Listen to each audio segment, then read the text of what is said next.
ದೇವರ ನಾಮಕ್ಕೆ ಸ್ತೋತ್ರವಾಗಲಿ. ಕ್ರಿಸ್ತನಲ್ಲಿ ಪ್ರೀತಿಯುಳ್ಳ ನನ್ನ ಸಹೋದರ ಸಹೋದರಿಯರೇ, ವಿಶೇಷವಾಗಿ ಈ ದಿನದಲ್ಲಿ ನಾವು ಪ್ರತಿ ವಾರ ಶನಿವಾರ ಸಾಯಂಕಾಲ ಪ್ರಾರ್ಥನೆ ಅಂತೇಳಿ ಕೂಡುವಿಕೆ ನಾವೆಲ್ಲರೂ ಕರ್ತನ ಬಳಿಗೆ ಸೇರಿ ಬರುವಾಗೆ ದೇವರು ನಮಗೆ ಅವಕಾಶ ಮಾಡಿಕೊಟ್ಟಿರುವಂಥ ಈ ಸಮಯಕ್ಕಾಗಿ ನಾವು ವಂದಿಸುತ್ತಾ ಈಗಾಗಲೇ ನಾವು ರಾಗಾಡಿ ಆತನನ್ನು ಮಹಿಮೆಪಡಿಸಿದ್ದೇವೆ. ವಾಕ್ಯದ ಭಾಗದ ಕಡೆಗೆ ನಾವು ಹೋಗುವಕ್ಕಿಂತ ಮೊದಲು ನಾವು ಈ ವಾಕ್ಯಕ್ಕೋಸ್ಕರವಾಗಿ ಪ್ರಾರ್ಥನೆ ಮಾಡಿಕೊಳ್ಳೋಣ. ನಮ್ಮ ಪರಲೋಕದ ತಂದೆಯಾದ ದೇವರೇ, ಅಪ್ಪ, ತಿರುಗೊಂದು ಸಲ ನಾವು ನಿನ್ನ ಬಳಿಗೆ ಬರೋದರ ಮೂಲಕ ನಾವು ನಿನಗೆ ಕೃತಜ್ಞತಾ ಸ್ತೋತ್ರ ಸಲ್ಲಿಸುವಾಗೆ, ವಿಶೇಷವಾಗಿ ಈ ದಿನ ಸಂಜೆ ಕಾಲದ ಸಮಯದಲ್ಲಿ ತಂದೆ ದೇವರೇ, ತಿರುಗಿ ನೀನು ನಮಗೆ ಕರೆ ಕೊಟ್ಟು ನಾವು ನಿನ್ನ ಪಾದ ಸನ್ನಿಧಿಗೆ ಸೇರಿ ಬರುವಾಗೆ, ನಾವು ನಿನ್ನನ್ನು ಸ್ತುತಿಸುವಾಗೆ, ಕೊಂಡಾಡುವಾಗೆ, ಆರಾಧಿಸುವಾಗೆ ತಂದೆ ದೇವರು ನಮ್ಮನ್ನು ನೀನು ಉಪಯೋಗಿಸಿಕೊಂಡಿದ್ದಕ್ಕಾಗಿ ಸ್ತೋತ್ರ. ಈ ಸಮಯದಲ್ಲಿ ತಂದೆಯ ದೇವರೇ, ನಿನ್ನ ಜೀವಳಂಥ ಮಾತುಗಳನ್ನು ನಮ್ಮೊಟ್ಟಿಗೆ ನೀನು ನೀಡುವುದರ ಮೂಲಕ ತಂದೆ ದೇವರು ಹಿಂದೆ ನೀನು ನಮಗೆ ನಿನ್ನ ವಾಕ್ಯ ನಮಗೆ ದಯಪಾಲಿಸಿದ್ದಿ. ಅವು ತಂದೆ ದೇವರು ಇವತ್ತಿನ ದಿನದಲ್ಲಿ ಅವುಗಳನ್ನು ಕೇಳುವವರಾಗಿ ಅದನ್ನು ಅರ್ಥ ಮಾಡಿಕೊಂಡು ಗ್ರಹಿಸಿಕೊಂಡು ಅದೇ ರೀತಿ ನಡೆಯುವಾಗೆ ನಿನ್ನ ಕೃಪೆ ತೋರಿಸು. ಎಲ್ಲ ಘನಮಾನ ಮಹಿಮೆ ನಿನಗೆ ಸಲ್ಲಿಸ್ತಾ ಯೇಸುವಿನ ಹೆಸರಿನಲ್ಲಿ ಬೇಡಿಕೊಳ್ಳುತ್ತೆ ನಮ್ಮ ತಂದೆಯ ದೇವರೇ, ಆಮೆನ್. ದೇವರ ನಾಮಕ್ಕೆ ಸ್ತೋತ್ರವಾಗಲಿ. ನನ್ನ ಪ್ರೀತಿಗಳ ಸಹೋದರ ಸಹೋದರಿಯರೇ, ವಿಶೇಷವಾಗಿ ಈ ದಿನದ ವಾಕ್ಯ ಆರಿಸಲ್ಪಟ್ಟಂಥ ವೇದ ಭಾಗದಲ್ಲಿ ಹಳೆ ಒಡಂಬಡಿಕೆಯಲ್ಲಿ ನಾವು ನೋಡುವುದಾದರೆ ಈ ದಿನ ದೇವರ ವಾಕ್ಯದ ಭಾಗವು ನಾವು ನೋಡುವಾಗೆ ಹೇಬೇಲನ ಪ್ರವಾದನೆ ಗ್ರಂಥ 1ನೇ ಅಧ್ಯಾಯ ನಾವು 13ರಿಂದ 20 ವಚನಗಳಲ್ಲಿ ಅಲ್ಲಿ ಸ್ಪಷ್ಟವಾಗಿ ದೇವರ ವಾಕ್ಯ ಈ ರೀತಿಯಿಂದ ನಮಗೆ ತಿಳಿಸುವಂಥದ್ದಾಗಿದೆ. ಹಿಂದೆ ಆತನ ಭಕ್ತರಾಗಿರುವಂಥವರು ಇಸ್ರಾಯೇಲ್ ಜನರು, ದೇವರ ಮಕ್ಕಳು, ಆತನ ಮಕ್ಕಳಾಗಿ ಕರೆಯಲ್ಪಟ್ಟವರಿಗೆ ಹೀಗೆ ನೀವು ಇರ್ರಿ ಅಂತೇಳಿ ಹೇಬೇಲನು ಅಲ್ಲಿ ಜನರನ್ನು ಎಚ್ಚರಿಸಿಗೊಳಿಸಿ ದೇವರ ಬಳಿಗೆ ನೀವು ಬನ್ನಿರಿ, ನೀವು ತಿರುಗಿ ಸಂಘವಾಗಿ ಒಬ್ಬರಿಗೊಬ್ಬರು ಸೇರಿ ಬನ್ನಿರಿ, ನಾವು ಮುಂದಿನ ಎಲ್ಲ ವಿಪತ್ತುಗಳನ್ನು ತಪ್ಪಿಸಿಕೊಳ್ಳೋದಕ್ಕೋಸ್ಕರ ನಾವು ಉಪವಾಸ ಪ್ರಾರ್ಥನೆಯಿಂದ ನಾವು ಅವುಗಳನ್ನು ಜಯಿಸೋಣ ಅಂತೇಳಿ ಇಲ್ಲಿ ಸಂಘವನ್ನು ಎಚ್ಚರಿಸ್ತಾ ಇದ್ದಾನೆ, ಗೊತ್ತು ಮಾಡ್ತಾ ಇದ್ದಾನೆ, ಎಲ್ಲರನ್ನು ಕರಿತಾ ಇದ್ದಾನೆ ಅಲ್ಲಿ ನೀವು ಸೇರಿ ಬನ್ನಿರಿ ಅಂತ. ಇವತ್ತಿನ ವಾಕ್ಯ ಭಾಗ ನಾವು ನೋಡೋದಾದರೆ ಉಪವಾಸ ನಾವು ಯಾಕೆ ಮಾಡಬೇಕು, ಅದರಿಂದ ನಮಗೆ ಸಿಗುವಂಥ ಒಂದು ಏನು ಲಾಭ ಅಂತಂತ ನೋಡಿರುವಾಗ ಇಲ್ಲಿ ಹೇಬೇಲನು ಸ್ಪೆಷಲ್ ಆಗಿ ಜನರಿಗೆ ಅವರೆಲ್ಲ ಕೊರತೆಗಳು ನೀಗುವುದಕ್ಕೋಸ್ಕರ ಆತ್ಮಿಕ ರೀತಿಯಿಂದ ಯಾವ ರೀತಿಯಿಂದ ದೇವರ ಬಳಿಗೆ ಬರಬೇಕು ಮತ್ತು ಲೌಕಿಕ ರೀತಿಯಿಂದ ಅವರ ಕೊರತೆಗಳು ಹೇಗೆ ನೀಗಬೇಕು, ಮುಂದೆ ಆಗುವಂಥ ಬರ ಇರ್ಬೋದು, ಒಂದು ವೇಳೆ ಅನೇಕವಾದಂಥ ವಿಪತ್ತುಗಳಿಂದ ಅವರು ತಪ್ಪಿಸಿಕೊಳ್ಳೋದಕ್ಕೋಸ್ಕರ ಇಲ್ಲಿ ಸಂಘವನ್ನು ಎಚ್ಚರ ಮಾಡ್ತಾ ಇದ್ದಾನೆ. ನಾವು 13ನೇ ವಚನದಲ್ಲಿ ನಾವು ನೋಡ್ತಿರುವಾಗ ಅಲ್ಲಿ ಮೂಲ ಪೀಠಿಕೆ ಹೀಗೆ ಬರೆದಿದ್ದಾರೆ, ಜನರನ್ನು ಎಚ್ಚರಿಸಿ ಪ್ರಾರ್ಥನೆಗೆ ಕರೆದಿದ್ದು. ಅಲ್ಲಿ ಪ್ರಾರ್ಥನೆಗೆ ಬರ್ತಾ ಇದ್ದಾರೆ. ಬರೋದಕ್ಕಿಂತ ಮೊದಲು ಯಾವುದಕ್ಕಾಗಿ? ಉಪವಾಸಕ್ಕೋಸ್ಕರವಾಗಿ ಆ ದಿನ ನೇಮಿಸಲ್ಪಡುವಂಥದ್ದಾಗಿರೋದ್ರಿಂದ ಅವರು ಉಪವಾಸ ಯಾವ ರೀತಿಯಿಂದ ನೀವು ಮಾಡಬೇಕು ಮತ್ತು ಯಾವ ರೀತಿಯಿಂದ ದೇವರಿಗಾಗಿ ನಿಮ್ಮ ಮೊರೆಗಳನ್ನು ಆತನ ಮುಂದೆ ಇಡಬೇಕು ಅಂತಂತೇಳಿ ಅಲ್ಲಿ ತಿಳಿಸುವಂಥದ್ದಾಗಿದೆ. ಇಲ್ಲಿ ನಾವು ನೋಡೋದಾದರೆ ಯಾಜಕರೇ 13ನೇ ವಚನದಲ್ಲಿ ಹೇಳ್ತಾ ಇದ್ದಾರ, ಹೇಬೇಲನ ಪ್ರವಾದನೆ ಗ್ರಂಥ 1ನೇ ಅಧ್ಯಾಯ 13ನೇ ವಚನ, ಯಾಜಕರೇ ಗೋಣಿತಟ್ಟನ್ನು ಉಟ್ಟುಕೊಂಡು ಮರೆಯಿಡರಿ, ಯಜ್ಞವೇದಿಯ ಸೇವಕರೇ ಗೋಳಾಡಿರಿ, ನನ್ನ ದೇವರ ದಾಸರೇ ಬನ್ನಿರಿ, ಗೋಣಿತಟ್ಟನ್ನು ಸುತ್ತಿಕೊಂಡು ರಾತ್ರಿಯೆಲ್ಲ ಬಿದ್ದಿರ್ರಿ, ಧಾನ್ಯ ಪಾನ ನೈವೇದ್ಯಗಳು ನಿಮ್ಮ ದೇವರ ಆಲಯಕ್ಕೆ ಒದಗವು. ಇಲ್ಲಿ ನೋಡ್ತಾ ಇದ್ದೀವಿ, ಇಲ್ಲಿ ಸ್ಪಷ್ಟವಾಗಿ ಹೇಳ್ತಾ ಇದ್ದಾನೆ, ಸ್ಪೆಷಲ್ ಆಗಿ ಆತನ ಸೇವೆ ಮಾಡುವವರಿಗೆ, ಸೇವಕರಿಗೆ ಕರಿತಾ ಇದ್ದಾನೆ. ಇಲ್ಲಿ ಮೊಟ್ಟ ಮೊದಲನೇದಾಗಿ ದೇವರ ಸೇವೆ ಮಾಡುವರು ಸೇವಕರು ಯಾವ ರೀತಿಯಿಂದ ಮುಂದೆ ಆತನ ಜನರನ್ನು ಕಾಯುವವರಾಗಿರೋದರಿಂದ ಎಚ್ಚರವಾಗಿರ್ರಿ. ಉಣ್ಣುವುದು, ತಿನ್ನುವುದು, ಕುಡಿಯುವಂಥದ್ದು, ಮಲಗುವಂಥದ್ದು ಅದರ ಬಗ್ಗೆಕ್ಕಿಂತ ಹೆಚ್ಚಾಗಿ ಮುಂದಿನ ಬರುವಂಥವಳಿಗೆ ಉಪದ್ರವಗಳಿಗೆ ಎಚ್ಚರವಾಗಿರ್ರಿ. ನೀವೊಂದು ವಿಷಯ ತೆಗೆದುಕೊಂಡು ಆತನ ಬಳಿಗೆ ಬಂದು ನೀವು ಮಾಡುವ ಪ್ರಾರ್ಥನೆ ನಿಮಗೆ ಅದು ಜಯ ಸಿಗುತ್ತೈತೆ ಅಂತ ಹೇಳ್ತಾ ಇದ್ದಾರೆ. ಸುಮ್ಮನೆ ನಮಗೆ ಹಾಗೆ ಆಗಲಿಕ್ಕೆ ಸಿಗೋದಿಲ್ಲ. ಏನೋ ಒಂದು ನೀವು ಆತನ ಬಳಿಗೆ ಬಂದಾಗ ಮೊರೆ ಇಟ್ಟು ಬಂದಿರುವಾಗ ಅಲ್ಲಿ ಈ ರೀತಿಯಿಂದ ನೀವು ದೇವರಿಗೆ ಬೇಡಿಕೊಳ್ಳಿರಿ ಅಂತ ಹೇಳ್ತಾನೆ. ಉಪವಾಸ ದಿನವನ್ನು ಏರ್ಪಡಿಸಿರಿ, ಸಂಘವನ್ನು ಕೂಡಿಸಿರಿ. 14ನೇ ವಚನದಲ್ಲಿ ಹಿರಿಯರು ಸಮಸ್ತ ದೇಶ ನಿವಾಸಿಗಳು ನಿಮ್ಮ ದೇವರಾದ ಯೆಹೋವನ ಆಲಯಕ್ಕೆ ಬರಮಾಡಿ. ಇಲ್ಲಿ ನೋಡ್ತಾ ಇದ್ದೀವಿ, ಎಲ್ಲರೂ ಬನ್ನಿರಿ, ಆತನ ಸನ್ನಿಧಾನದಲ್ಲಿ ಸೇರಿ ಬನ್ನಿರಿ. ಬಂದು ಮುಂದಿನ ದಿನದಲ್ಲಿ ನಮಗೆ ಉಪದ್ರವಗಳು ಯಾವುದೇ ರೀತಿಯಿಂದ ನಮಗೆ ಏನೇನು ಹಾನಿಯ ಆಗದ ಹಾಗೆ ಇವುಗಳಿಂದ ನಿಮ್ಮನ್ನು ಕಾಪಾಡಿಕೊಳ್ಳಿರಿ ಅಂತ ಹೇಳ್ತಾರೆ. ಇಲ್ಲಿ ನೋಡ್ರಿ, ಇಲ್ಲಿ ಅವರಿಗೆ ಒಂದು ಕಾರ್ಯ ಆಗೋದಕ್ಕೋಸ್ಕರ ದೇವರೇ ಅವರಿಗೆ ಇಲ್ಲಿ ಏವೇಲೆ ನೀವು ಮಾತಾಡಿ ಈ ರೀತಿಯಿಂದ ಜನರನ್ನು ಸೇರಿಸಿ ಮುಂದೆ ಆಗಬೇಕಾಗಿರುವಂಥದ್ದನ್ನು ನೀವು ತಪ್ಪಿಸಿಕೊಳ್ಳಿರಿ. ಯಾವ ರೀತಿಯಿಂದ ಆಗ್ತದೆ ಅಂತೇಳಿ ನಾವು ನೋಡ್ತಿರುವಾಗ, ನೀವು ಒಂದು ವೇಳೆ ಆ ರೀತಿಯಿಂದ ನೀವು ಉಪವಾಸ ಬೇಡಿ ದೇವರಿಗೆ ಮೊರೆ ಇಟ್ಟು ಬೇಡೋದಾದರೆ ನಿಮಗೆ ಈ ರೀತಿಯಿಂದ ಅಲ್ಲಿ ತಪ್ಪಿಸ್ತಾನೆ ಅಂತ ಹೇಳ್ತಾನೆ. 16ನೇ ವಚನದಲ್ಲಿ ನಮ್ಮ ಆಹಾರ ನಮ್ಮ ಕಣ್ಣೆದುರಿಗೆ ಹಾಳಾಯಿತಲ್ಲ. ಇಲ್ಲಿ ನಾವು ನೋಡ್ತಾ ಇದ್ದೀವಿ, ಲೌಕಿಕವಾದಂಥ ಒಂದು ಆಹಾರನ ನಾವು ನೋಡ್ತಿರುವಾಗ ಮುಂದೆ ನಮಗೆ ಬೇಕಾಗಿರುವಂಥದ್ದನ್ನು ಹೀಗೆ ನೀವು ಮುಂದೆ ಅದು ಬರಲಾರ್ದಂಗೆ ನೀವು ಕೇಳಿಕೊಳ್ಳ್ರಿ ಅಂತ ಹೇಳ್ತಾನೆ. ಇಲ್ಲಿ ನೋಡ್ತಾ ಇದ್ದೀವಿ, ಇಲ್ಲಿ ನೋಡ್ರಿ, ಹರ್ಷೋಲ್ಲಾಸಗಳು ನಮ್ಮ ದೇವರ ಆಲಯಗಳಿಗಿಂದ ತೊಲಗಿದವಲ್ಲ. ಬೀಜಗಳು ಹಂಟೆಗಳು ಕೆಳಗೆ ಒಣಗುತ್ತವೆ, ಅಗೆವುಗಳು ಬರಿದಾಗಿವೆ, ಖನಿಜಗಳು ಬಿದ್ದು ಹೋಗಿವೆ, ಧಾನ್ಯಕ್ಕೆ ಸಂಕೋಚವಾದಷ್ಟೇ. ಅಯ್ಯೋ, ಪಶುಗಳು ಎಷ್ಟೋ ನರಳುತ್ತವೆ, ಮೇವಿಲ್ಲದ ಕಾರಣ ದನ ಮಂದೆಗಳು ಭ್ರಮೆಗೊಂಡಿವೆ, ಕುರಿ ಹಿಂಡುಗಳು ದಂಡನೆಗೆ ಗುರಿಯಾಗಿವೆ. ಯೆಹೋವ, ನಿನಗೆ ಮೊರೆ ಇಡುತ್ತೇನೆ, ಕಾಡಿನ ಹುಲ್ಗಾವಲು ಕಿಚ್ಚು ನುಂಗಿ ಬಿಟ್ಟಿದೆ, ಎಲ್ಲ ವನವೃಕ್ಷಗಳೆಲ್ಲ ಬೆಗೆಯಷ್ಟು ಸುಟ್ಟು ಹೋಗಿ ಹಾಕಿದೆ. ಭೂಜಂತುಗಳು ನಿನ್ನ ಕಡೆಗೆ ತಲೆ ಎತ್ತುತ್ತವೆ, ತೊರೆಗಳು ಬತ್ತಿ ಹೋಗಿವೆ, ಕಾಡಿನ ಹುಲ್ಗಾವಲು ಕಿಚ್ಚು ನುಂಗಿ ಬಿಟ್ಟಿವೆ. ನೋಡ್ರಿ, ಇಲ್ಲಿ ಯಾವುದಕ್ಕಾಗಿ ಅಂತಂದರೆ ಮುಂದಿನ ಜನರಿಗೆ ಅದು ಈ ರೀತಿಯಿಂದ ಹಾನಿ ಆಗಲಾರ್ದಂಗೆ, ನೀವು ಮುಂದೆ ಈಗ ನಾವು ಮಾತ್ರ ಚೆನ್ನಾಗಿದ್ದೀವಿ ಅಂತ ತಿಳ್ಕೊಳ್ಳಾರ್ದಂಗೆ ಮುಂದೆ ಆಗುವಂಥವುಗಳನ್ನು ನೀವು ತಪ್ಪಿಸಿಕೊಳ್ಳೋದಕ್ಕೋಸ್ಕರ ನೀವು ಉಪವಾಸ ದಿನವನ್ನು ಗೊತ್ತು ಮಾಡಿರಿ ಅಂತ ಹೇಳ್ತಾನೆ. ಎಕ್ಸಾಂಪಲ್, ನಾವು ಪ್ರತಿ ಸಲ ದೇವರ ಬಳಿಗೆ ಬರೋದ್ರ ಮೂಲಕ ದೇವರು ಮಾಡಿರುವಂತೆಲ್ಲ ಉಪಕಾರಗಳನ್ನು ನೆನೆಸಿ ಆತನ ಬಳಿಗೆ ಬರ್ತೀವಿ.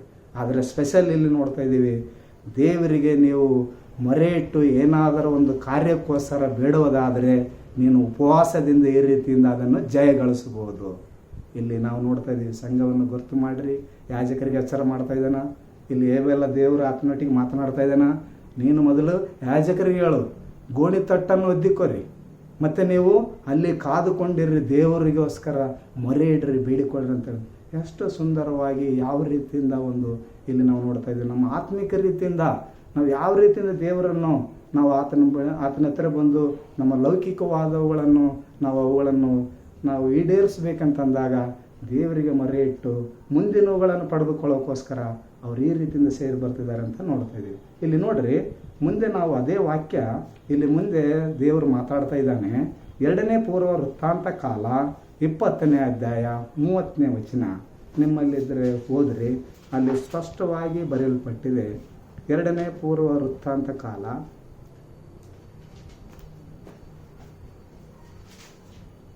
20ನೇ ಅಧ್ಯಾಯ 3ನೇ ವಚನ.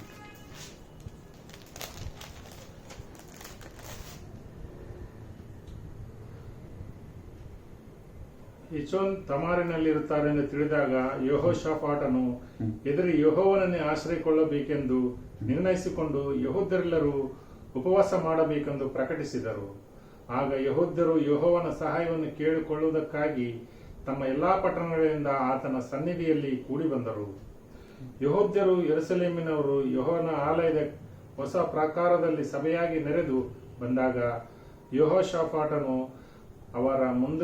ಅದರ ಮುಂದುಗಡೆಯಲ್ಲಿ ನಿಂತು, ಯೆಹೋವನೇ ನಮ್ಮ ಪಿತೃಗಳ ದೇವರೇ, ಪರಲೋಕದಲ್ಲಿ ದೇವರಾಗಿರುವಾತನು ನೀನಲ್ಲವೋ? ನೀನು ಜನಾಂಗಗಳ ಎಲ್ಲ ರಾಜ್ಯಗಳನ್ನು ಆಳುವನಾಗಿರುತ್ತಿ, ನಿನ್ನ ಹಸ್ತದಲ್ಲಿ ಬಲ ಪರಾಕ್ರಮಗಳಿರುತ್ತವೆ, ನಿನ್ನೆದುರಿನಲ್ಲಿ ಯಾರೂ ನಿಲ್ಲಲಾರರು. ನಮ್ಮ ದೇವರಾದ ನೀನು ನಿನ್ನ ಪ್ರಜೆಗಳಾದ ಇಸ್ರಾಯೇಲರ ಎದುರಿನಿಂದ ಈ ದೇಶದ ನಿವಾಸಿಗಳನ್ನು ಹೊರಡಿಸಿ ದೇಶವನ್ನು ನಿನ್ನ ಸ್ನೇಹಿತನಾದ ಅಬ್ರಾಹಮನ ಸಂತಾನದವರಿಗೆ ಶಾಶ್ವತ ಸ್ವಾಸ್ಥ್ಯವಾಗಿ ಕೊಟ್ಟಿದ್ದೀಯಲ್ಲ ಎಂಬುದೇ. ನೋಡ್ರಿ, ಇಲ್ಲಿ ಎಷ್ಟು ಅದೇ ಮೂಲ ವಾಕ್ಯ ಮತ್ತೆ ನಮಗೆಲ್ಲ ತೋರಿಸ್ತೀನಿ. ಯೆಹೋಷಾಫಾಟನಿಗೆ ಈ ರೀತಿಯಿಂದ ನೀವು ದೇವರನ್ನು ಆಶ್ರಯಿಸಿಕೊಳ್ಳುವುದರ ಮೂಲಕ ನಿಮಗೆ ಮುಂದೆ ಆತನ ಸಹಾಯ ಮಾಡ್ತಾನೆ. ಅಲ್ಲಿ ಕೂಡ ಉಪವಾಸದ ಬಗ್ಗೆನೇ ಹೇಳ್ತಾ ಇದ್ದಾನೆ. ನೋಡ್ರಿ, ಇಲ್ಲಿ ಯೆಹೋವನನ್ನೇ ಆಶ್ರಯಿಸಿಕೊಳ್ಳಬೇಕೆಂದು ನಿರ್ಣಯಿಸಿಕೊಂಡು ಯೆಹೂದ್ಯರೆಲ್ಲರೂ ಉಪವಾಸ ಮಾಡಬೇಕೆಂದು ಪ್ರಕಟಿಸಿದನು. ಆಗ ಯೆಹೂದ್ಯರು ಯೆಹೋವನ ಸಹಾಯವನ್ನು ಕೇಳಿಕೊಳ್ಳೋದಕ್ಕಾಗಿ ತಮ್ಮ ಎಲ್ಲ ಪಟ್ಟಣಗಳಿಂದ ಆತನ ಸನ್ನಿಧಿಯಲ್ಲಿ ಕೂಡಿ ಬಂದರು. ಇಲ್ಲಿ ನಾವು ಅದೇ ವಾಕ್ಯಕ್ಕೆ ನಾವು ನೋಡ್ತಿರುವಾಗ ಅಲ್ಲಿ ಸಹ ಸಂಘವನ್ನು ಗೊತ್ತು ಮಾಡಿರಿ, ಎಲ್ಲರೂ ಸೇರಿ ಬನ್ನಿರಿ, ದೇವರಿಗಾಗಿ ಮರೆ ಇಡ್ರಿ. ಇಲ್ಲಿ ಒಂದು ಕಾರ್ಯ ಆಗಬೇಕಂದ್ರೆ ಮನಸ್ಸಾರೆ ನಾವು ಅಲ್ಲಿ ಎಲ್ಲರೂ ಸೇರಿ ಬರಬೇಕಂತ. ಅದಕ್ಕೋಸ್ಕರ ನೀವು ಕೂಡಿ ಬರುವಾಗ ಏಕ ಮನಸ್ಸುಳ್ಳವರಾಗಿ ಪ್ರಾರ್ಥಿಸಿರಿ ಅಂತ ಹೇಳ್ತದೆ. ಇಲ್ಲಿ ನೋಡ್ರಿ, ನಾವು ಯಾವ ರೀತಿಯಿಂದ ನಮ್ಮ ಬೇಡಿಕೆಗಳು ಈಡೇರಬೇಕು, ಅವುಗಳು ದೇವರು ನಮಗೆ ಸಹಾಯ ಮಾಡಬೇಕಂತಂದಾಗ ನಾವು ಇಲ್ಲಿ ಹೇಳಿದ ಹಾಗೆ ನಾವು ಸಹ ಕೂಡಿ ಬಂದು ಆತನಿಗೆ ಮೊರೆ ಇಟ್ಟು ಕೇಳಬೇಕು. ಇಲ್ಲಿ ನಾವು ನೋಡ್ತಾ ಇದ್ದೀವಿ, ಉಪವಾಸದ ವಿಷಯದಲ್ಲಿ ನಾವು ನೋಡ್ತಿರುವಾಗ ದೈಹಿಕವಾಗಿ ಇಲ್ಲಿ ದೇವರು ಆತ್ಮಿಕವಾಗಿ ಮಾತಾಡ್ತಾ ಇದ್ದಾನೆ. ನಿನ್ನ ಎಲ್ಲ ಒಂದು ಅಗತ್ಯಗಳು, ನಿನ್ನ ಎಲ್ಲ ಕೆಲಸ ಕಾರ್ಯಗಳು ಸುರಕ್ಷಿತವಾಗಿ ಆಗಬೇಕಂದ್ರೆ ದೇವರು ಮುಂದೆ ಹೇಳಿ ಬೇಡಿ ಮುಂದೆ ಹೋದರೆ, ಪ್ರಾರ್ಥಿಸಿ ಮುಂದೆ ಹೋದರೆ ದೇವರವರು ನಿಮ್ಮ ಸಹಾಯಕ್ಕೆ ಬರ್ತಾನೆ ಅಂತ ಹೇಳ್ತಾರೆ. ಇಲ್ಲಿ ಇನ್ನೂ ಹೆಚ್ಚಿನ ರೀತಿಯಿಂದ ಅವುಗಳು ಆಗಬೇಕಪ್ಪ ಅಂದರೆ ನೀನು ಈ ರೀತಿಯಿಂದ ದೇವರಿಗೆ ಮೊರೆ ಇಟ್ಟು ಕೇಳಿಕೊ ಅಂತ ಹೇಳ್ತಾ ಇದ್ದಾನೆ. ಅದಕ್ಕೋಸ್ಕರ ನಮಗೆ ಅಲ್ಲಿ ಸುಂದರವಾಗಿ ಅದೇ ಹಿಂದೆ ಹಿರಿಯರೇ ನಡೆದುಕೊಳ್ಳುವ ಹಾಗೆ ಮುಂದೆ ಯೇಸು ಕ್ರಿಸ್ತನು ಸಹ ಆತನು ಭೂಮಿ ಮೇಲೆ ಜನಿಸಿದ ಮೇಲೆ ಆತನು 30 ವರ್ಷ ಆದ ಮೇಲೆ ಆತನ ದೀಕ್ಷಾ ಸ್ನಾನ ಹೊಂದಿ ಆತನು ಮತ್ತೆ ಆತನ ಮುಂದೆ ಹೋಗಿ ಆತನ ಅಡವಿಗೆ ಉಪವಾಸ ಮಾಡ್ತಾ ಇದ್ದಾನೆ ಅಂತೇಳಿ ನಮಗೆ ಸತ್ಯದಲ್ಲಿ ಸ್ಪಷ್ಟವಾಗಿ ತಿಳಿಸ್ತಾ ಇದೆ. ಮತ್ತಾಯನ ಬರೋ ಸುವಾರ್ತೆ 4ನೇ ಅಧ್ಯಾಯ ಅಲ್ಲಿ ನಮಗೆ ಸ್ಪಷ್ಟವಾಗಿ ಹೇಳ್ತೈತೆ, ಯೇಸು ಕ್ರಿಸ್ತನೇ 40 ದಿವಸ ಉಪವಾಸ ಮಾಡಿದನು ಅಂತೇಳಿ ನಾವು ನೋಡ್ತಾ ಇದ್ವಿ. ಯಾಕಲ್ಲಿ ಉಪವಾಸ, ಯಾರಿಗಾಗಿ ಉಪವಾಸ, ಯಾತಕ್ಕಾಗಿ ಉಪವಾಸ ನಾವು ನೆನೆಸೋದಾದರೆ ಅಲ್ಲಿ ಸ್ಪಷ್ಟವಾಗಿ ಆತನ ತಂದೆಗೆ ತಾನು ವಿಧೇಯನಾಗಿದ್ದು ಮುಂದೆ ಆತನ ಕೆಲಸ ಮಾಡಬೇಕಾಗ್ತಾಯಿದೆ. ಅಲ್ಲಿ ಆತನು ಸೈತಾನನನ್ನು ಜಯಿಸಬೇಕಾಗ್ತೈತೆ. ಅಲ್ಲಿ ಎಲ್ಲವನ್ನು ಆತನು ಗೆಲ್ಲಬೇಕಾಗ್ತಾಯಿದೆ. ಅದಕ್ಕೋಸ್ಕರವಾಗಿ ತೀರ್ಮಾನ ಮಾಡಿಕೊಳ್ತಾನೆ. ಇಮ್ಮಿಡಿಯೇಟ್ಲಿ ಏನು ಮಾಡ್ತಾನೆ, ದೀಕ್ಷಾಸ್ನಾನ ಆದಮೇಲೆ ಆತನ ಅಡವಿಗೆ ಹೋಗ್ತಾನೆ. 4ನೇ ಅಧ್ಯಾಯದಲ್ಲಿ ನಾವು ನೋಡುವಾಗ ಆತನು ಸುಂದರವಾಗಿ ಬರೆಯಲ್ಪಟ್ಟಿದೆ. 4ನೇ ಅಧ್ಯಾಯದಲ್ಲಿ ನಾವು ಎಲ್ಲಿ 11ನೇ ವಚನದವರೆಗೆ ಯಾವ ರೀತಿಯಿಂದ ಆತನು ಉಪವಾಸ ಮಾಡ್ತಾ ಇದ್ದಾನೆ. ಇಲ್ಲಿ ನಾವು ನೋಡ್ರಿ 40 ದಿವಸ ಹಗಲೇ ರಾತ್ರಿ ಉಪವಾಸ ಮಾಡಿದ್ದಾನೆ ಯೇಸು ಕ್ರಿಸ್ತ. ಇವತ್ತು ಮಾನವರಾಗಿರುವಂಥವ್ರು ನಾವು ನಮ್ಮ ದೈಹಿಕ ವಿಷಯದಲ್ಲಿ ಪ್ರತಿ ಸಲ ಎಚ್ಚರಗೊಳ್ತೀವಿ. ಆದರೆ ಸೈಂಟಿಫಿಕವಾಗಿ ಡಾಕ್ಟ್ರ್ ಹೇಳ್ತಾ ಇದ್ದಾನೆ, ನೀನು ಒಂದು ದಿನದಲ್ಲೇ ಒಂದೊತ್ತಾದರೆ 2 ಹೊತ್ತಾದರೆ ನೀನು ಉಪವಾಸ ಇದ್ದರೆ ನಿನ್ನ ದೇಹಕ್ಕೆ ಒಳ್ಳೆಯದು, ನಿನ್ನ ನರನಾಡಿಗಳಿಗೆ ಒಳ್ಳೆಯದು. ಯಾಕಂತಂದರೆ ನಿನಗೆ ಯಾವೊಂದು ಜೀರ್ಣ ಆಗ್ತೈತೆ, ನಿನ್ನ ದೇಹಕ್ಕೆ ಮತ್ತೆ ಹೊಸ ಚೈತನ್ಯ ಬಲ ಬೇಕಪ್ಪ ಅಂದರೆ ನೀನು ವ್ಯಾಯಾಮ ಮಾಡು, ಯೋಗ ಮಾಡು, ಶರೀರನ ಈ ರೀತಿಯಿಂದ ಇಟ್ಕಂತ ಹೇಳ್ತಾರೆ ಹೊರತಾಗಿ ಇಲ್ಲಿ ಆತ್ಮಿಕ ರೀತಿಯಿಂದ ನಾವು ಯಾವ ರೀತಿಯಿಂದ ಉಪವಾಸ ಇದ್ದು ದೇವರಿಗೆ ಮೊರೆ ಇಟ್ಟು ನಮ್ಮ ಬೇಡಿಕೆಗಳನ್ನೆಲ್ಲವನ್ನು ಇಟ್ಟು ನಾವು ಇವುಗಳನ್ನು ಯಾವ ರೀತಿಯಿಂದ ನಾವು ಜಯಿಸ್ಬೋದು ಅಂತಂದರೆ ಒಂದು ಉದಾಹರಣೆ ಸಾಕು. ಯೇಸು ಕ್ರಿಸ್ತನು ಆತನು ಮಾಡಿದಂತೆ ಮತ್ತೆ ನಾವು 40 ದಿವಸ ಉಪವಾಸ ಇರೋಕ್ಕೆ ಬರಲ್ಲ. ಯಾಕಂದರೆ ಮಾನವರು ನಾವು, ದೇವರ ಕುಮಾರನಾಗಿದ್ದ ದೇವರೇ ಮಾನವನಾಗಿ ಭೂಮಿ ಮೇಲೆ ಬಂದಾಗ ಎಲ್ಲ ಸರ್ವಸ್ವ ಆತನಿಗೆ ಶಕ್ತಿ ಇತ್ತು. ಹಗಲು ರಾತ್ರಿ ದೇವರಿಗೆ ಒಂದೇ ಆಗಿತ್ತು. ಇವತ್ತು ನಮಗೆ ಹಗಲಿಗೆ 12 ತಾಸು, ರಾತ್ರಿಗೆ 12 ತಾಸು. ನಾವು ಹಗಲೆಲ್ಲ ಕೆಲಸ ಮಾಡ್ತೀವಿ, ದೇಹ ದಣಿತೈತೆ, ಊಟ ಮಾಡ್ತೀವಿ, ಮತ್ತೆ ಮಲಗ್ತೀವಿ. ನಾವು ಎದ್ದಿರೋಕ್ಕಾಗಲ್ಲ. ಯಾಕಂದರೆ ದೇಹ ಆತ್ಮ ಎರಡನ್ನೂ ದೇವರು ನಮಗೆ ಕೊಟ್ಟಿರೋದರಿಂದ ಆ ಸಮಯಕ್ಕೆ ತಕ್ಕಂತೆ ನಾವು ನಡೆಯೋರಾಗಿರೋ ಕಾರಣ ಇಲ್ಲಿ ಶೋಧನೆಗಳನ್ನು ಜಯಿಸ್ತಾ ಇದ್ದಾನೆ ಯೇಸು ಕ್ರಿಸ್ತನು. ಇಲ್ಲಿ ನೋಡ್ತಾ ಇದ್ದೀವಿ 3ನೇ ವಚನದಲ್ಲಿ, ಆಗ ಆ ಶೋಧಕನ ಆತನ ಬಳಿಗೆ ಬಂದು, ನೀನು ದೇವರ ಮಗನಾಗಿದ್ದರೆ ಈ ಕಲ್ಲುಗಳು ರೊಟ್ಟಿಯಾಗುವಂತೆ ಅಪ್ಪಣೆ ಕೊಡು ಎಂದು ಹೇಳಲು ಆತನು ಮನುಷ್ಯನ ರೊಟ್ಟಿ ತಿಂದು ಮಾತ್ರ ಬದುಕುವುದಿಲ್ಲ, ದೇವರ ಬಾಯಿಂದ ಹೊರಡುವ ಪ್ರತಿಯೊಂದು ಮಾತಿನಿಂದಲೂ ಬದುಕುವನೆಂದು ಬರೆದಿದೆ ಅಂದನು. ಇಲ್ಲಿ ನೋಡ್ರಿ, ಸೈತಾನನೇ ಮತ್ತಲ್ಲಿ ಈತನ ಉಪವಾಸನ ಭಂಗ ಮಾಡಬೇಕು, ಇಲ್ಲಿಂದ ತೆಗೆದು ದೇವರ ಕಡೆಯಲ್ಲಿಂದ ದೂರ ಮಾಡಿ ಈತನ ನನ್ನ ಕಡೆ ಇರಬೇಕಂತೇಳಿ ಆತನ ಹಸುವೆ ಬಗ್ಗೆ ಹೇಳ್ತಾ ಇದ್ದಾನೆ. ಅಲ್ಲಿ ದೈಹಿಕವಾಗಿ ಹೇಳ್ತಾ ಇದ್ದಾನೆ. ಆದರೆ ಈತನು ತೀರ್ಮಾನ ತೆಗೆದುಕೊಂಡು ಏನು ಮಾಡ್ತಾ ಇದ್ದಾನ, ಆತನ ದೇವರಿಗಾಗಿ ಮತ್ತೆ ನನ್ನ ತಂದೆ ನನಗೆ ಆಹಾರ ಕೊಡ್ತಾನಂತೇಳಿ ಆತನು ಉಪವಾಸ ಮಾಡೋದಕ್ಕೋಸ್ಕರ ಆತನು ಅಡವಿಗೆ ಹೋದನಂತೇಳಿ ನಾವು ನೋಡ್ತಾ ಇದ್ದೀವಿ. ಇಲ್ಲಿ ನೋಡ್ರೆ ಆತನ ತೀರ್ಮಾನ ತೆಗೆದುಕೊಂಡ. ಇಲ್ಲಿ ಆತನು ಯಾಕೆ ಮಾಡ್ಬೇಕು ಬಿಡು, ಎದಕ್ಕೆ ಯಾರಿಗಾಗಿ ಏನು ಮಾಡಿದ್ರೆ ಏನೈತೆ ಅಂತ ಅಂದ್ಕೋಬೋದಾಗಿತ್ತು. ಆದರೆ ಆತನ ತಂದೆ ಕಡೆ ದೃಷ್ಟಿ ಇಟ್ಟಿದೆ. ನಾನು ಯಾಕೆ ಬಂದಿದ್ದೀನಿ, ನನ್ನ ಕೆಲಸ ಏನು, ನಾನೇನು ಮಾಡಬೇಕು, ಅಂದಾಗ ಮತ್ತೆ ತಂದೆ ಹತ್ರನೇ ಹೋಗ್ತಿದ್ದ. ಆತನು ಹೋಗಿ ಆತನ ಉಪವಾಸ ಅಲ್ಲಿ ಮಾಡಿದನು ಅಂತೇಳಿ ನಾವು ನೋಡ್ತಾ ಇದ್ದೀವಿ. ಸೈತಾನನನ್ನು ಜಯಿಸೋದಕ್ಕೋಸ್ಕರ ಆತನು ಉಪವಾಸ ಮಾಡಿದನು ಅಂತ ಹೇಳಿದ್ನು. ಇಲ್ಲಿ ರೊಟ್ಟಿಗಳನ್ನು ರೆಡಿ ಮಾಡಿ ತಂದು ಕೊಡ್ತಾ ಇದ್ದಾನೆ. ಆತನಿಗೆ ಹಸಿವೆಯ ಅದನ್ನು ತೋರಿಸ್ತಾ ಇದ್ದಾನೆ, ಆದರೆ ಆತನ ಕಡೆ ಗಮನ ಕೊಡಲಿಲ್ಲ. ಇದು ಶಾರೀರಿಕವಾಗಿ. ಆದರೆ ಆತ್ಮಿಕ ರೀತಿಯಿಂದ ನಾವು ನೋಡ್ತಿರುವಾಗ ತಂದೆಯ ಆಹಾರವನ್ನೇ ಆತನೇ ನಿರೀಕ್ಷಿಸ್ತಿದ್ದ. ಎಷ್ಟೋ ಸಲ ನಾವು ನೋಡ್ತಾ ಇದ್ದೀವಿ, ತಂದೆ ಕೆಲಸ ಮಾಡುವುದೇ ನನ್ನ ನಿಜವಾದ ಆಹಾರ ಅಂತ ಹೇಳಿ ಯೇಸು ಕ್ರಿಸ್ತನ ಎಷ್ಟೋ ಕಡೆ ವಾಕ್ಯದಲ್ಲಿ ಆತನ ಮಾತನಾಡಿ ಹೇಳಿದ್ದಾನೆ. ಇಲ್ಲಿ ನಾವು ನೋಡ್ರಿ ಯಾವ ರೀತಿಯಿಂದ ನಾವು ಉಪವಾಸ ನಾವು ಮಾಡೋದ್ರ ಮೂಲಕ ನಮಗೆ ಜಯ ಸಿಗ್ತೈತೆ ಅಂತಂದರೆ, ನಾವು ಸ್ವಲ್ಪ ಹಿಂದೆ ನಮ್ಮ ತಂದೆಯಾದ ದೇವರು ಹೇಳಿದು ಹಿರಿಯರಿಗೆ ಕಲಿಸಿಕೊಟ್ಟ ಹಾಗೆ ನಾವು ಕೂಡಿ ಬಂದು ಎಲ್ಲರೂ ಒಂದೇ ಮನಸ್ಸಿನಿಂದ ಒಂದೊಂದು ಕಾರ್ಯಕ್ಕೋಸ್ಕರವಾಗಿ ನಾವು ಮೊರೆ ಇಟ್ಟು ಬೇಡೋದಾದರೆ ದೇವರು ಅವರು ನಮಗೆ ಸಹಾಯ ಮಾಡ್ತಾನೆ ಅಂತ ಹೇಳ್ತಾನೆ. ಯಾಕಂದರೆ ಗೆಲ್ಲುವಂಥ ಶಕ್ತಿ ನಿಮ್ಮ ಕೈಯಲ್ಲೇ ಜಯ ಗಳಿಸುವಂಥದ್ದು ನಿಮ್ಮ ಕೈಯಲ್ಲೇ ಇದೆ. ಸೈತಾನನ್ನು ಎದುರಿಸುವಂಥದ್ದು ನಿಮ್ಮ ಹತ್ರನೇ ಇದೆ. ಆದರೆ ಸರ್ವಾಯುಧಗಳನ್ನು ಧರಿಸಿಕೊಳ್ಳಬೇಕು ನಾವು. ಸರ್ವಾಯುಧಗಳಂದರೆ ಇಲ್ಲೇ ಪ್ರಾರ್ಥನೆ, ನಂಬಿಕೆ, ವಿಶ್ವಾಸ ಮತ್ತು ತಾಳ್ಮೆ, ಸಹನೆ ಎಲ್ಲ ಸಹಿಸಿಕೊಳ್ಳುವಂಥದ್ದು. ಯೇಸು ಸ್ವಾಮಿ ಏನು ಮಾಡ್ತಾ ಇದ್ದಾನ? ಸಹಿಸ್ಕೊಳ್ತಾ ಇದ್ದಾನೆ. ಆ ಪ್ರಾರ್ಥನೆಯಲ್ಲಿ ಎಷ್ಟು ಆತನ ಸಹಿಸ್ಕೊಂಡಿದ್ದಾನೆ ಅಂದರೆ, ಹೋಗಿ 33 ವರ್ಷದಲ್ಲಿ 3.5 ವರ್ಷ ಸೇವೆ ಮಾಡಿದನು. ಆತನು 40 ದಿವಸ ಉಪವಾಸ ಮಾಡಿದ ಮೇಲೆ ಆತನು 3.5 ವರ್ಷ ಸೇವೆ ಮಾಡ್ತಾನೆ. ಹಿಂಗೆ ಮಾಡ್ತಾ ಇದ್ದಾನೆ ಅದ್ಭುತ ರೀತಿಯಿಂದ. ಎಲ್ಲ ಕಡೆ ಹೋಗಿ ಆತನ ಎಲ್ಲರ ಹತ್ರ ಹೋಗಿ ದೊಡ್ಡವರ ಹತ್ರ ಹೋದಾಗ ಅಲ್ಲಿ ನಾವು ನೋಡ್ತಾ ಇದ್ದೀವಿ, ಸದ್ದುಕಾಯರು ಪರಿಚಯರು ಎಷ್ಟೋ ಜನರು ಕ್ವಶನ್ ಮಾಡ್ತಾ ಇದ್ದಾರೆ. ಹಿಂದಿನ ಧರ್ಮಶಾಸ್ತ್ರ, ನಮ್ಮ ಹಿಂದೆ ಮೋಶೆ ಧರ್ಮಶಾಸ್ತ್ರ ಈ ರೀತಿಯಿಂದ ಹೇಳ್ತೈತೆ, ನೀನೇನು ಈ ರೀತಿಯಿಂದ ಹೇಳ್ತೈತೆ ಅಂದಾಗ, ಇಲ್ಲ, ನಾನು ನಮ್ಮ ತಂದೆಯ ಕೆಲಸವನ್ನೇ ಮಾಡೋದೇ ನಂದಾಗಿದೆ. ಅದಕ್ಕೋಸ್ಕರ ನಾನು ನಿಮಗೆ ಸಬ್ಬತ್ ದಿನದ ಬಗ್ಗೆ ಹೇಳಲಿಕ್ಕೆ ನಾನು ಬಂದಿದ್ದೇನೆ. ಸಬ್ಬತ್ ದಿನಕ್ಕೆ ಒಡೆಯನ ನಾನೇ ಅಂತ ಹೇಳ್ತಾನೆ ಯೇಸು ಸ್ವಾಮಿಯಲ್ಲಿ. ಏನಪ್ಪ, ನಮ್ಮಲ್ಲಿ ಎಷ್ಟೋ ದೊಡ್ಡ ದೊಡ್ಡ ಯಾಜಕರಿದ್ದಾರೆ, ದೊಡ್ಡ ದೊಡ್ಡ ಸೇವಕರಿದ್ದಾರೆ ಅಂತ ಅಂದಾಗ ಆತನು ಮಹಾಯಾಜಕನಾಗಿ, ಯಾಜಕರಲ್ಲಿ ಯಾಜಕನು, ಮಹಾಯಾಜಕನಾಗಿ ಅಲ್ಲಿ ಬಂದನಂತೇಳಿ ದೇವರು ಹಾಕಿದೆ ನೋಡಿ. ಅಲ್ಲಿ ನಾವು ನೋಡ್ತಾ ಇದ್ದೀವಿ, ಯೇಸು ಕ್ರಿಸ್ತನ ದೀಕ್ಷಾಸ್ನಾನ ಹೊಂದಿದಾಗ ಈತನು ನನ್ನ ಪ್ರಿಯ ಕುಮಾರನು, ಈತನ ಮಾತನ್ನು ಕೇಳ್ರಿ. ಅಲ್ಲಿ ನಾವು ಸ್ನಾನಿಕನಾದ ಯೋಹಾನನ ಮಾತೇ ಕೇಳಬೇಕಾಗಿತ್ತು. ಯಾಕೆ ಕೇಳ್ರಿ? ಅಲ್ಲಿಗೆ ಆತನು ಮುಗೀತು. ಯೇಸು ಕ್ರಿಸ್ತನದು ಸೇವೆ ಸ್ಟಾರ್ಟ್ ಆಗುತ್ತೆ. ಅಲ್ಲಿ ಹೇಳ್ತಾನೆ ಸ್ನಾನಿಕನಾದ ಯೋಹಾನ, ನೋಡ್ರಿ, ನಾನಾದರೂ ನಿಮಗೆ ನೀರಿನ ದೀಕ್ಷಾ ಸ್ನಾನ ಕೊಡ್ತೀನಿ, ಆದರೆ ನನ್ನ ಹಿಂದೆ ಬರುವ ಆತನು ನನಗಿಂತ ಶಕ್ತನು, ನನಗಿಂತ ಮುಂದಿನ ಆತನತ. ಆದರೆ ಆತನು ದೇವರ ಮಗನು, ದೇವರ ಕುಮಾರನು. ಯಾಕಂದ್ರೆ ಅಲ್ಲಿ ಪರಿಶುದ್ಧಾತ್ಮನ ಪಾರಿವಾಳ ರೂಪದಲ್ಲಿ ಬಂದಾಗ ಇನ್ನು ಮೇಲೆ ನೀವು ಈತನ ಮಾತನ್ನೇ ಕೇಳ್ರಿ. ಅಲ್ಲಿ ನಾವು ನೋಡ್ರಿ ಪರ್ಟಿಕ್ಯುಲರ್ ಆಗಿ ಯೇಸು ಕ್ರಿಸ್ತನ ಮಾತನ್ನೇ ಕೇಳ್ರಿ ಅಂತ ಹೇಳ್ತಾ ಇತ್ತು. ಇಲ್ಲಿ ಸ್ನಾನಿಕನಾದ ಯೋಹಾನ ಬಗ್ಗೆನೇ ನೋಡ್ರಿ ಅಂತ ಹೇಳ್ತಾ ಇಲ್ಲ. ಆದರೆ ಅಷ್ಟರೊಳಗೆ ಸ್ನಾನಿಕನಾದ ಯೋಹಾನನ್ನು ಗುಂಪು ಮಾಡ್ಕೊಂಡಿದ್ರು. ಆದರೆ ಇಲ್ಲಿ ನಾವು ನೋಡ್ತಾ ಇದ್ದೀವಿ, ಯೇಸು ಕ್ರಿಸ್ತನಿಗೆ ಕೊಡಲ್ಪಟ್ಟಿರುವಂಥ ಒಂದು ಅಧಿಕಾರ ದೇವರಲಿಂದನೇ ಬಂದಿರೋದ್ರಿಂದ ಪರಲೋಕದಲ್ಲಿಯೂ ಭೂಲೋಕದಲ್ಲಿಯೂ ಎಲ್ಲ ಅಧಿಕಾರ ನನಗೆ ಕೊಡಲ್ಪಟ್ಟಿದೆ, ಆದ್ದರಿಂದ ನೀವು ಹೊರಟು ಹೋಗಿರಿ ಅಂತ ಹೇಳ್ತಾ ಇದ್ದಾನ. ಇಲ್ಲಿ ಶಿಷ್ಯರಿಗೆ ಹೇಳ್ತಾ ಇದ್ದಾನ, ಆತನ ಅಧಿಕಾರ ಮತ್ತೆ ಶಿಷ್ಯರಿಗೆ ಕೊಡುವಂಥದ್ದು ನಾವು ನೋಡ್ತಾ ಇದ್ದೀವಿ. ಅಲ್ಲಿ ಮುಂದೆ ಸೇವೆ ನಡೀಬೇಕು, ಅದು ನಿಂದಿರಬಾರ್ದು. ನೋಡ್ರಿ, ಈ ರೀತಿಯಿಂದ ನಾವು ಉಪವಾಸ ಯೇಸು ಕ್ರಿಸ್ತನ ಸಹ ಮಾಡಿ ತೋರಿಸ್ತಾ ಇದ್ದಾನೆ. ಇದು ದೈಹಿಕವಾಗಿ ಹೆಚ್ಚಾಗಿ ಆತ್ಮಿಕ ರೀತಿಯಿಂದ ನಾವು ತೆಗೆದುಕೊಳ್ಬೇಕು. ದೇವರ ಬಳಿಗೆ ನಮ್ಮ ಮೊರೆಗಳನ್ನು ತರಬೇಕು.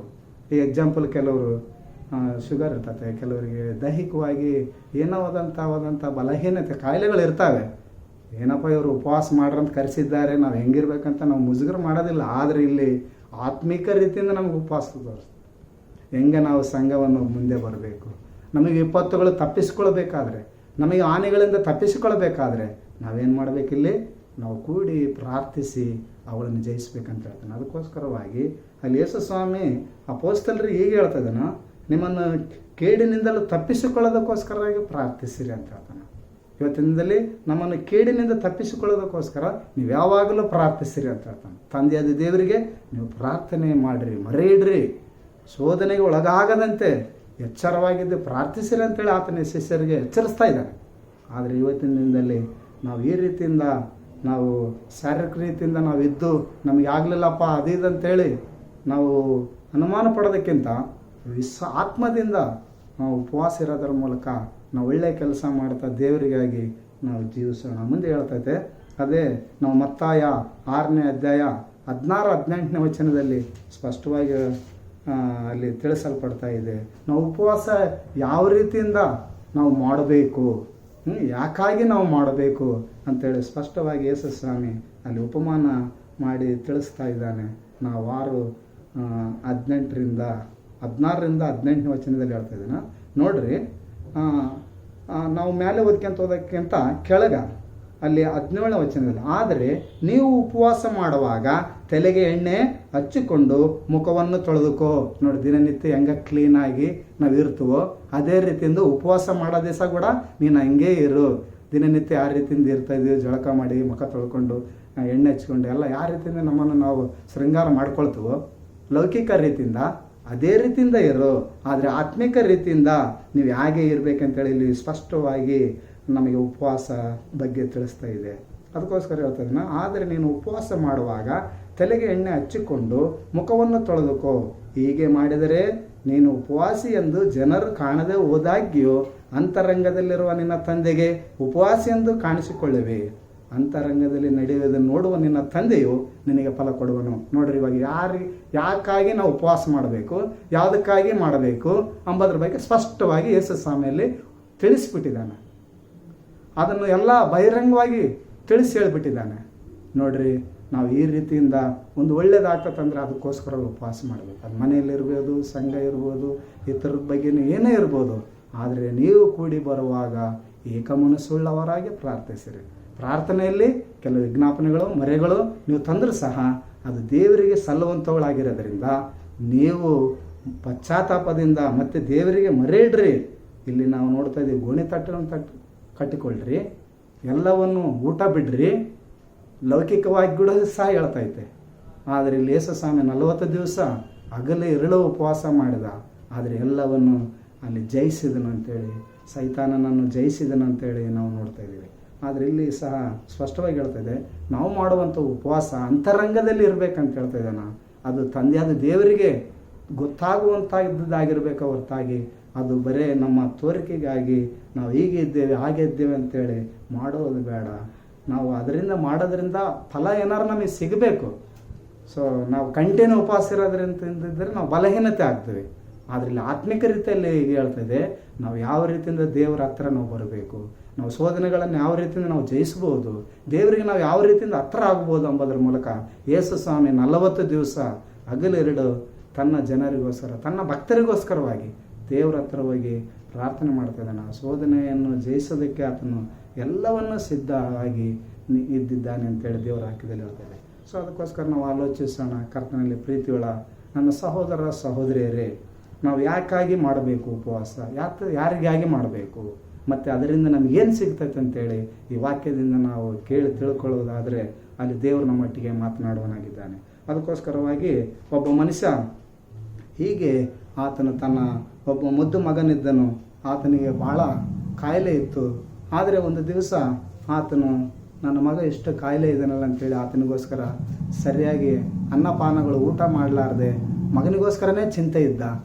ಹೋಗಿ ಎಲ್ಲ ಡಾಕ್ಟ್ರಿಗೂ ತೋರಿಸ್ಕೊಂಡು ಬಂದರೂ ಕೂಡ ಅವನಿಗೆ ಕಾಯಿಲೆ ಗುಣನೇ ಆಗ್ತಾಯಿಲ್ಲ.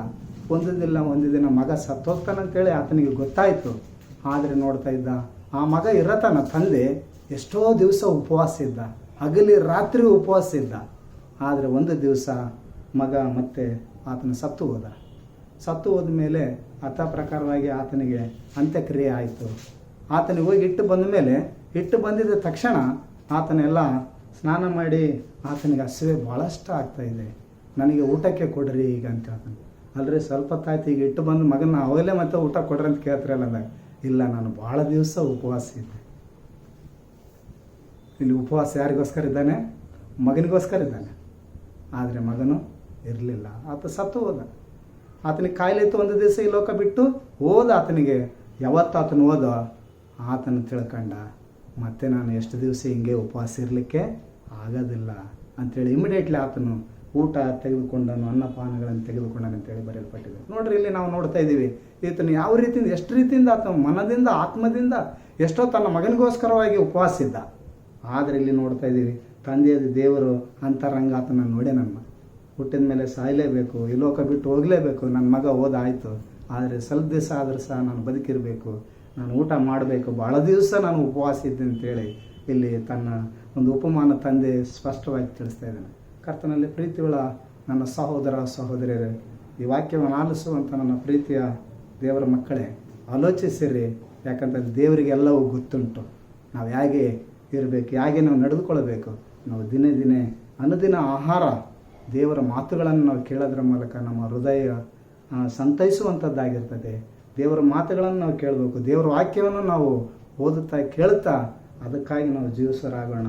ಆ ರೀತಿಯಿಂದ ನಾವು ಮಾಡೋದಾದರೆ ತಂದೆಯಾದ ದೇವರು ನಮ್ಮನ್ನು ಆಶೀರ್ವದಿಸ್ತಾನೆ. ಮಾಡುವ ಉಪವಾಸಕ್ಕೆ ಅರ್ಥ ಇರ್ತೈತೆ. ಅದಕ್ಕೋಸ್ಕರ ದೇವರು ನಿಮ್ಮನ್ನು ಆಶೀರ್ವದಿಸಲಿ. ಹಾಗೆ ನಾನು ಮತ್ತೆ ನಿಮಗೆ ಇನ್ನೊಂದು ಮಾತು ಹೇಳೋದ್ರ ಮೂಲಕ ನಾನು ನಿಮ್ಮನ್ನು ಈ ರೀತಿಯಿಂದ ಎಚ್ಚರಿಸ್ತಾ ಇದ್ದೇನೆ. ಸೊ ಯಾವಾಗಲೂ ನಮಗೆ ದೇವರ ವಾಕ್ಯ ಸಿಗ್ತೈತೆ. ಅದರ ಜೊತೆಗೆ ನಾವು ಈ ರೀತಿಯಿಂದ ಕೂಡಿ ಬರುವಂಥ ಉದ್ದೇಶ ಏನಾಗಿದೆ ಅಂದರೆ, ಪ್ರತಿ ಶನಿವಾರ ಈ ಒಂದು ಸ್ಪಿರಿಚುವಲ್ ಟಚ್ STF ಈ ಒಂದು ಯೋಜನೆ ಇಲ್ಲಿ ಸಹೋದರರು ಅಣ್ಣವರು ಆನಂದ್ ಕುಮಾರ್ ಅಣ್ಣವರು ಮಾಡಿರುವಂಥ ಉದ್ದೇಶ ಏನಪ್ಪ ಅಂದರೆ, ಎಲ್ಲ ಸಹೋದರರು ಬಂದು ನಾವು ಒಟ್ಟಾಗಿ ಕರ್ತನನ್ನು ಸ್ತುತಿಸೋಣ, ಆರಾಧಿಸೋಣ. ಎಲ್ಲ ನಮಗೆ ಸಭೆಗಳು, ಆತ್ಮಗಳು, ಸೇವಕರು ಎಲ್ಲರನ್ನೂ ಕೊಟ್ಟಿದ್ದಾನೆ. ಆದರೆ ದೇವರು ನಮ್ಮ ಮೂಲಕ ಏನಾದ್ರು ತನ್ನ ಒಂದು ಒಳ್ಳೆಯ ಕೆಲಸಗಳನ್ನು ಮಾಡಲಂತೇಳಿ ಈ ಒಂದು ಯೋಜನೆ ಹಾಕಿ ಅವರು ಈ ರೀತಿಯಿಂದ ಇಲ್ಲಿ ನಮ್ಮನ್ನು ಕರೆಸಿಕೊಂಡು ಎಲ್ಲರೂ ಸೇರಿ ದೇವರ ಸೇವೆ, ಕರ್ತನ ಸೇವೆ, ಇನ್ನೊಬ್ಬರಿಗೆ ನಾವು ನೆರೆ ಮಾಡೋಣ, ಸಹಾಯಕರಾಗೋಣ. ನಮ್ಮ ಕೈಲಾದಟ್ಟು ಏನಾರು ಆಗಲಿ ನಾವು ಮಾಡೋಣ ಅಂತೇಳಿ ಒಂದು ಒಳ್ಳೆಯ ಸಮಾಜದವನ ಬಗ್ಗೆ ನಾವು ಈ ರೀತಿಯಿಂದ ನಮ್ಮ ಸಹೋದರರು ಸಹೋದರಿಯರು ಎಷ್ಟೋ ಹೆಲ್ಪ್ ಬೇಕಾಗಿದೆ ಅವರಿಗೆ. ಇವತ್ತಿನಲ್ಲಿ ಅವರಿಗೆ ಜಾಬ್ ಇರ್ಬೋದು, ವಿವಾಹ ಇರ್ಬೋದು, ಒಂದು ವೇಳೆ ಅವರಿಗೆ ಮೂಲಭೂತ ಸೌಕರ್ಯ ಏನೋ ಆ ಟೈಮಿಗೆ ಒದಗಿಸ್ಬೇಕಾಗ್ತದೆ. ಸೊ ಅದಕ್ಕೋಸ್ಕರ ನಾವೆಲ್ಲರೂ ಮುಂದೆ ಬಂದು ಇದಕ್ಕೆ ನಾವು ಕೈ ಜೋಡಿಸೋಣ. ಇಲ್ಲಿ ನಾವು ವಾಕ್ಯವನ್ನು ಕೇಳ್ತು, ಅದರ ಜೊತೆಗೆ ಮುಂದೆ ಹೋಗಿ ಕರ್ತನ ಸೇವೆ ಸಹ ಮಾಡುವರಾಗಿದ್ದೇವೆ. ಮುಂದಿನ ಯೋಜನೆಗಳಿದ್ದಾವೆ, ಅನೇಕವಾದಂಥ ಒಂದು ಮುಂದೆ ಆಲೋಚನೆ ಅಣ್ಣವರು ಇಟ್ಕೊಂಡಿದ್ದಾರೆ. ನಮ್ಮ ಕ್ರೈಸ್ತ ಜನಾಂಗ ಸಮೂಹ ಈ ಒಂದು ಎಲ್ಲ ಸಭೆಗಳಿಗೋಸ್ಕರವಾಗಿ ಒಂದು ಏನಾರು ನಾವು ಒಬ್ರಿಗೊಬ್ಬರು ಹೆಲ್ಪ್ ಆಗಬೇಕಂತೇಳಿ ಅವರು ಒಂದು ಒಳ್ಳೆಯ ಯೋಜನೆ ಇಟ್ಕೊಂಡಿದ್ದಾರೆ. ಆ ಯೋಜನೆಗಳನ್ನೆಲ್ಲ ಬಂದು ನಾವಿಲ್ಲಿ ತಿಳಿದುಕೊಳ್ಳೋಕ್ಕೆ ಪ್ರಯತ್ನ ಪಡೋಣ. ಸಾಧ್ಯವಾದಷ್ಟು ಕರಪತ್ರಗಳಿದ್ದಾವೆ. ಮತ್ತು ಮುಂದೆ ಬರೋದಾದರೆ ಇನ್ನು ಹೆಚ್ಚಿನ ಮಾಹಿತಿಯಿಂದ ಯೂಟ್ಯೂಬ್ನಲ್ಲಿ ಸಹ ನೀವು ಸರ್ಚ್ ಮಾಡಿದರೆ ಅದ್ರ ಬಗ್ಗೆ ನಿಮಗೆ ಸಿಗ್ತದೆ. ಅದ್ರ ಬಗ್ಗೆ ನೀವು ಅದನ್ನು ತಿಳ್ಕೊಳ್ರಿ ಮತ್ತು ಅದನ್ನು ಸದುಪಯೋಗ ಮಾಡಿಕೊಳ್ರಿ. ಮತ್ತು ಮುಂದೆ ಇನ್ನು ಜನಗಳಿಗೆ ಸಹ ಇದನ್ನು ಸಬ್ಸ್ಕ್ರೈಬ್ ಮಾಡಿರಿ. ಯಾಕಂದರೆ ಒಳ್ಳೆಯದು, ನಾವು ಇನ್ನೊಬ್ರಿಗೆ ಶೇರ್ ಮಾಡಬೇಕು. ಆವಾಗ ಮಾತ್ರ ದೇವರು ನಮ್ಮನ್ನು ಆಶೀರ್ವದಿಸ್ತಾನೆ. ಯಾಕಂದರೆ ಒಬ್ಬರಿಂದ ಒಬ್ಬರು ಇದನ್ನು ಬೆಳೆಸೋದ್ರ ಮೂಲಕ ದೇವರ ಸೇವೆ ನಡೆಯಲಿ ಅಂತೇಳಿ ನಾನು ಕೇಳೋಕ್ಕೆ ನಿಮಗೆ ಇಷ್ಟಪಡ್ತೀನಿ. ದೇವರ ವಾಕ್ಯವನ್ನು ಆಶೀರ್ವದಿಸಲಿ. ಆಮೇಲೆ